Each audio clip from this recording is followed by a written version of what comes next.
Uniform civil code का मसला BJP के लिए दो धारी तलवार है। बीजेपी भले ही अपने दीगर मकासद में कामयाब हुई हो, लेकिन यूनिफॉर्म सिविल कोड का मामला बहुत पेचीदा है। मशहूर तज्जिया निगार रविकांत ने रोजनामा इनकलाब में शाया अपने मजमून में इन ख्यालात का इजहार किया है। 2 जुलाई 2023 बरोज इतवार मुंबई से शाया होने वाले रोजनामा इनकलाब में रविकांत का मजमून पेश खिदमत है। वजीर आजम नरेंद्र मोदी ने भोपाल से मध्य प्रदेश इलेक्शन के लिए तशहीरी मुहिम का एक तरह से आगाज करते हुए यकसा सिविल कोड यूसीसी का मसला उठाया। उन्होंने कहा कि एक घर में 2 कानून नहीं चल सकते तो मुल्क 2 कानून से कैसे चलेगा। हमारा आइन तमाम लोगों को मसावी हुकूक की जमानत देता है। पीएम मोदी के इस बयान पर रविकांत लिखते हैं कि सवाल ये है कि क्या मोदी जी को दरोगा गोई की आदत है या ये इनकी लाइल्मी है। जैसा कि साबिक गवर्नर सत्यपाल मलिक कह चुके हैं कि मोदी की मालूमात नाकिस है। अगर सिर्फ पर्सनल लॉ की बात करें तो इस मुल्क में 4 अलग अलग सिविल कोड मौजूद हैं। ब्रिटिश इंडिया में अंग्रेज़ों ने पूरे मुल्क के लिए एक ज़ाब्ता फौजदारी नाफिज कर दिया। लॉर्ड मैकाले ने 1830 में ताज़ीरात हिंद को नाफिज किया, लेकिन मज़ाहिब और फ़िरक़ों के आइली क़वानीन पर्सनल लॉज को तब्दील नहीं किया, बल्कि उन्हें कानूनी हैसियत दे दी। क्रिश्चियन मैरिज एक्ट 1873 में नाफिज किया गया। 1936 में Parsi marriage and divorce act नाफिज किया गया। इसके 1 साल बाद 1937 में मुस्लिम पर्सनल लॉ वजूद में आया। इसी तरह 1941 में हिंदुओं के लिए कायम की गई हिंदू लॉ कमेटी ने 1944 में हिंदू कोड का मसूदा तैयार किया, लेकिन आज़ादी के बाद आइन साज असम्बली में यूनिफॉर्म सिविल कोड यूसीसी बनाने की कोशिश की गई। 23 नवंबर 1948 को इस पर बहस शुरू हुई। इसमें 1 दर्जन के करीब मंदोबीन शरीक थे।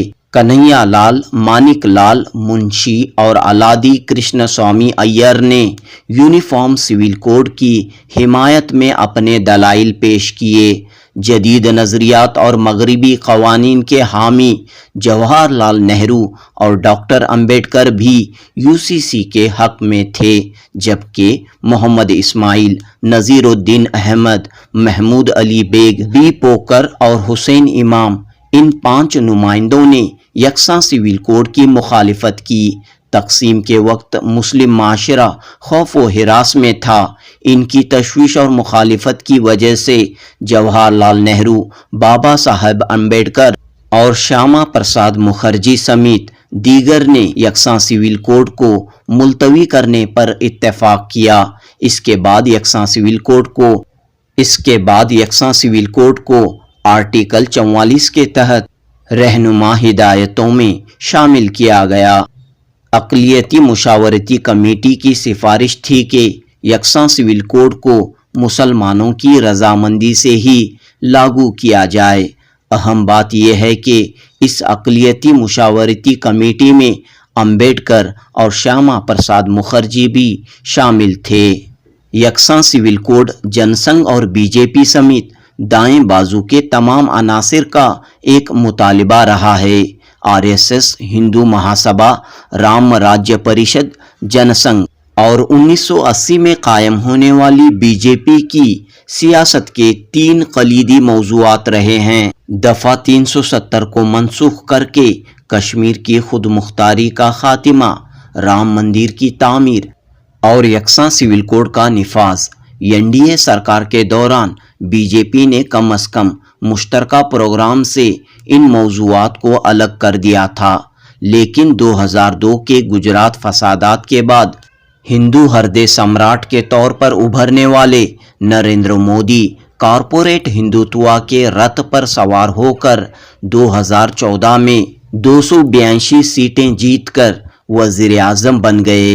इसके बाद 2019 के इंतखाबात में 303 से ज्यादा सीटें जीतकर दोबारा वजीर आजम बन गए। इनके नंबर 2 अमित शाह वजीर दाखिला बने।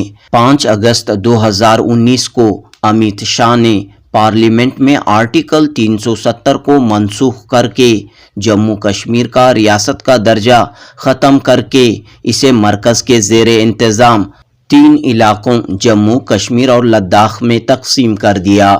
हिंदुस्तान को मदर ऑफ डेमोक्रेसी, जमहूरियत की मां कहने वाले नरेंद्र मोदी कश्मीर में अब तक जमहूरियत बहाल नहीं कर सके।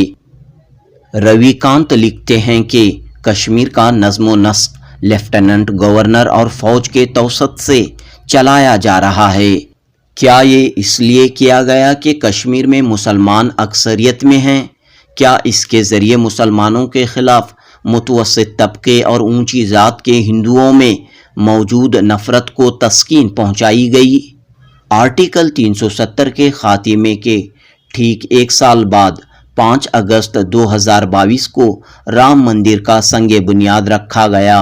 गौरतलब है कि राम जन्मभूमि तहरीक के दौरान 9 नवंबर 1989 को ही अयोध्या में बाबरी मस्जिद के करीब विश्व हिंदू परिषद ने मंदिर की तामीर के लिए पहली ईंट बिहार के दलित रजाकार कामेश्वर चौपाल से रखवाई थी और ठीक 30 साल बाद 9 नवंबर 2019 को सुप्रीम कोर्ट ने मंदिर की तामीर के हक में फैसला सुनाया। अदालत ने बाबरी मस्जिद की जगह राम मंदिर की तामीर का हुक्म देते हुए ये तस्लीम किया कि बाबरी मस्जिद की शहादत मुजरिमाना फेल था, मगर हिंदुओं के मजहबी जज्बात का हवाला देते हुए मस्जिद की जगह पर मंदिर की तामीर का फैसला सुना दिया। बीजेपी के इन दोनों अहम मौज़ूआत के बाद अब मोदी ने पार्टी का तीसरा कलीदी मौजू छेड़ा है। ऐसा लगता है कि यूनिफॉर्म सिविल कोड और राम मंदिर को 2024 के लोकसभा इंतखाबात में हिंदू वोटर्स को मजहब की बुनियाद पर यकजा करने का अहम मौजू होंगे। 22 जनवरी 2024 को राम मंदिर के इफ्तिताह का मंसूबा है। इसके बाद हम तसव्वुर कर सकते हैं कि मजहबी रंग में होने वाली सियासी तकरीब कैसी होगी। लेकिन यूनिफॉर्म सिविल कोड का मामला बहुत पेचीदा है।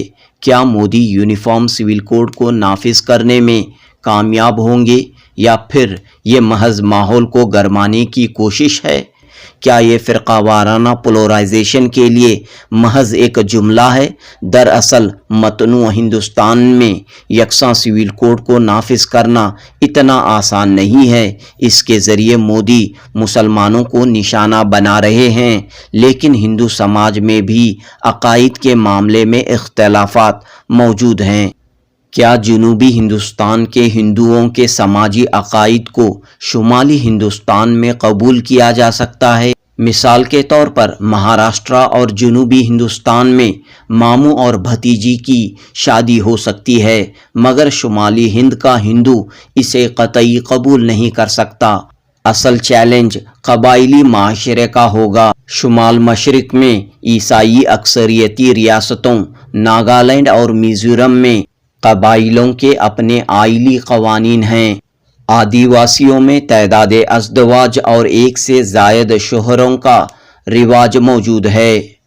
रविकांत लिखते हैं कि आदिवासी असल में हिंदू हैं ही नहीं, लेकिन आरएसएस का वनवासी कल्याण आश्रम राम कथा और महाभारत के ज़रिए कबाइलियों को हिंदू शनाख्त से जोड़ने की मसलसल कोशिशें कर रहा है। संघ परिवार इन्हें हिंदू मजहब समाज में शूद्रों के ज़मरे में ज़म करना चाहता है, लेकिन कबाइली किसी मजहब को नहीं मानते, वो फितरत की परस्तिश करते हैं। इनकी अपनी शनाख्त और अपनी सकाफत है। आरएसएस की इन्हें ज़बरदस्ती हिंदू बनाने की कोशिशों के खिलाफ एहतजाज में कई कबाइली तंजीमें अपने लिए सरमा धर्म कोड का مطالبہ کر رہی ہیں۔ جھارکھنڈ کے وزیر اعلیٰ ہیمنت سورین نے مطالبہ کیا ہے کہ مردم شماری میں قبائلیوں کے لیے ایک الگ کالم ہونا چاہیے۔ سپریم کورٹ نے بھی 2001 کے ایک فیصلے میں اس بات کو مانا ہے کہ آدیواسی ہندو نہیں ہیں، ان کے اپنے ریتی رواج ہیں، اس لیے ان پر ہندو قوانین لاگو نہیں ہو سکتے۔ ہندوستان میں 700 سے زیادہ قبائلی گروہ ہیں۔ 2001 کی مردم شماری کے مطابق ان کی آبادی 6-8% ہے۔ بی جے پی قبائلیوں کو ووٹ بینک کے طور پر استعمال کرنا چاہتی ہے، اسی لیے نریندر مودی حکومت نے دروپدی مرمو کو صدر بنایا ہے، لیکن قبائلی معاشرہ یونیفارم سول کوڈ کو قبول نہیں کر سکتا، اس لیے یونیفارم سول کوڈ کا مسئلہ بی جے پی کے لیے دو دھاری تلوار ہے۔ بشکریہ روزنامہ انقلاب، ممبئی۔